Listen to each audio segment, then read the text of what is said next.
बिस्मिल्लाहिर्रहमानिर्रहीम। अस्सलामुअलैकुम। Welcome to AS tasty food YouTube channel. और मैं आयशा सोहेल आज आपके लिए बहुत ही क्विक से स्नैक्स की रेसिपी लेकर आई हूँ। बहुत ही डिलीशियस, बहुत ही टेस्टी बनकर तैयार होती हैं। इसके अलावा आप इन्हें कम समय में भी बहुत ही इजीली तैयार कर सकते हैं। बहुत ही आसान रेसिपी है, एक ही बार में झटपट से बहुत ज़्यादा सारे बनकर तैयार होते हैं। तो चलें जी, आज की ज़बरदस्त सी रेसिपी का आगाज़ करते हैं। इसके लिए सबसे पहले मैंने यहाँ पे एक अदद बाउल ले लिया और इसके अंदर हम शामिल करेंगे 1 कप मैदा। मैदे को आपने अच्छे से छान लेना है, थोड़ा थोड़ा करके हम डालते जाएंगे और इसे छान लेंगे। मैदे को छान कर इसमें शामिल करेंगे 1 चम्मच अजवाइन और 1-2 चुटकी के करीब इसमें नमक डाल लेंगे। इसमें हम शामिल करेंगे 2 चम्मच घी डालकर आपने हाथ की मदद से जो है वो इसे अच्छे से मिक्स कर लेना है। जब हाथ में ये मुट्ठी बनने लगे तो तब हमने जो है वो इसे नीम गर्म पानी के साथ जो है वो गूंद लेना है। और आपने एक बात का ध्यान रखना है कि डो हमारी बहुत ज़्यादा सॉफ्ट नहीं होनी चाहिए, ये हल्की सी हार्ड होनी चाहिए। तो थोड़ा थोड़ा पानी शामिल करते जाएंगे और हम इसे जो है वो पहले अच्छे से मिक्स करेंगे। सारा इसमें से खुश्क जो है वो मैदा वो ख़त्म करेंगे और फिर जो है वो हम इसके अंदर इसे मुक्की लगाकर अच्छे से गूंदेंगे। तो आप देख सकते हैं मैंने इसे जो है वो मिक्स कर लिया। अब हम इसे तकरीबन 3 से 4 मिनट के लिए इस तरह से मुक्की लगाकर गूंदेंगे। इससे क्या होगा कि हमारी डो जो है वो सॉफ्ट बनेगी और बहुत ही ज़बरदस्त से जो है वो हमारे स्नैक्स तैयार होंगे। मुक्की लगाकर मैंने इसे अच्छे से गूंद लिया है। अब हम जो है वो इसकी डो बना के इसे जो है वो हम रेस्ट दे देंगे तकरीबन 15 से 20 मिनट के लिए और ऊपर से कवर कर देंगे किसी चीज़ से ताकि सिकरी वगैरह ना बने।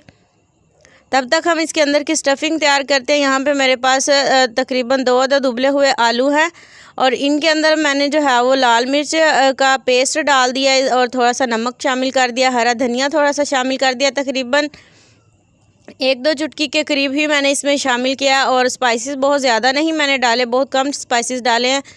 बाइंडिंग के लिए इसके अंदर डालेंगे 2 चम्मच कॉर्नस्टार्च या कॉर्नफ्लोर, सेम एक ही चीज़ है दोनों। तो मैंने इसमें डाल दिया है। अब हम इसे अच्छे से गूंद कर इसकी भी जो स्टफिंग है वो भी तैयार कर लेंगे।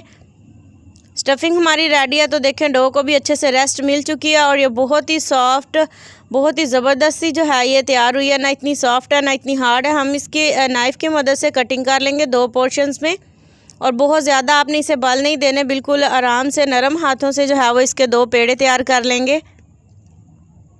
आप देख सकते हैं पेड़े मैंने तैयार कर लिए हैं।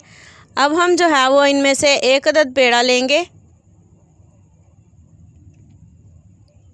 इसकी जो है वो हमने रोटी बेलनी है। रोटी इस तरीके से बेलनी है। पहले आपने जो है वो इसके ऊपर थोड़ा सा खुश्क लगा लेना, खुश्क मैदा लगा लेंगे ताकि ये बोर्ड के साथ चिपके नहीं। पहले हाथ की मदद से इसे हल्का सा प्रेस करेंगे और फिर आपने इसकी रोटी बेलनी है। रोटी जो है वो आपने गोल बिल्कुल भी नहीं बनानी, इसकी हमने एक चौकोर सी रोटी तैयार करनी है। अगर आपसे इजीली बन पाए तो ठीक है, नहीं तो आप इसके किनारे जो है वो नाइफ़ की मदद से रिमूव कर सकते हैं। तो यहाँ पे मैंने एक रोटी बड़ी सी तैयार कर लिया है। सारी स्टफिंग जो हमने तैयार किया वो इसके ऊपर निकाल लेंगे और इसे जो है वो बिल्कुल नरम नरम हाथों से आराम से सारी रोटी के ऊपर फैला लेंगे और दूसरी रोटी को इसके ऊपर रख कर किनारे अगर आपको लगे कि ये अच्छे से चिपक नहीं रहे तो आप हल्का सा इन्हें पानी लगा रहे हैं।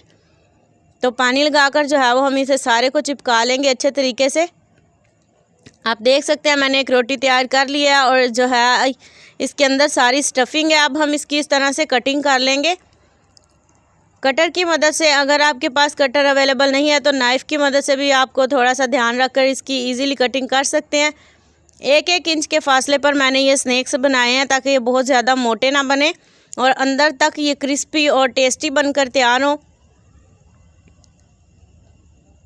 तो कटिंग मैंने कर लिया। इसकी जो है ये वाली साइडें 2 रिमूव कर देंगे। अब हम जो है वो एक स्ट्रिप उठाएंगे और इसको आराम से जो है वो ऐसे रोल करते जाएंगे। साइडों से आपने इसे बाहर नहीं निकलने देना, बिल्कुल आराम से करना है। और ये देखें बिल्कुल हमारा ये एक पिन व्हील तैयार हो गया। इसको जो है वो हल्का सा मोड़ कर नीचे की तरफ चिपका देंगे और हाथ की मदद से हल्का हल्का प्रेस करेंगे। तो देखें बहुत ही ज़बरदस्त माशाल्लाह ये बनकर तैयार हुए हैं। तो ये ज़रा क्लोज से देखें ये 1-1 इनके अंदर कितनी ज़्यादा लेयर्स बनी हैं। इसी तरह से हम अपने सारे पिन व्हील्स जो हैं वो रेडी कर लेंगे। बहुत ही टेस्टी बनते हैं और इसके अलावा बहुत ही ज़्यादा क्रिस्पी होते हैं। फ्राई करने के लिए पैन जो है वो मैंने चूल्हे पर चढ़ा दिया था। आप देख सकते हैं बहुत ज़्यादा घी मैंने इसमें नहीं डाला, बिल्कुल नॉर्मल थोड़ा सा घी डाला है। पहले हम इन्हें जो है वो जितने एक टाइम में आ सकते हैं उतने आप स्नैक्स इसमें डाल लेंगे और इन्हें मीडियम टू लो फ्लेम पर जो है वो हमने फ्राई करना है, बहुत ज़्यादा हाई फ्लेम पर नहीं करना। और जैसे जैसे ये इनका कलर चेंज होता जाए हम इनकी साइडें पलटते जाएंगे। देखें माशाल्लाह कितना प्यारा प्यारा इनका कलर आना शुरू हो गया है।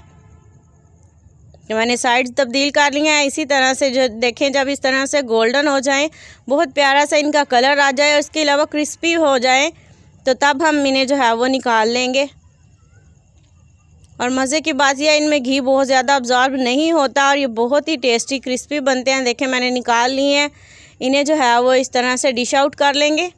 तो देखें माशाल्लाह कितने ज़बरदस्त ये बने हैं। मैं आपको क्लोज से दिखाती हूँ। ये बहुत ही क्रिस्पी और बहुत ही टेस्टी यूनिक से स्नैक्स हमारे बनकर तैयार हो चुके हैं। वीडियो आपको अच्छी लगे तो लाइक ज़रूर करें और इसी तरह की इंटरेस्टिंग रेसिपीज़ हासिल करने के लिए channel AS tasty food YouTube ज़रूर सब्सक्राइब कर लें। नेक्स्ट वीडियो तक के लिए दीजिए इजाज़त। दुआओं में याद रखिएगा अपना और अपने प्यारों का ढेर सारा ख्याल रखिएगा। अल्लाह हाफिज़।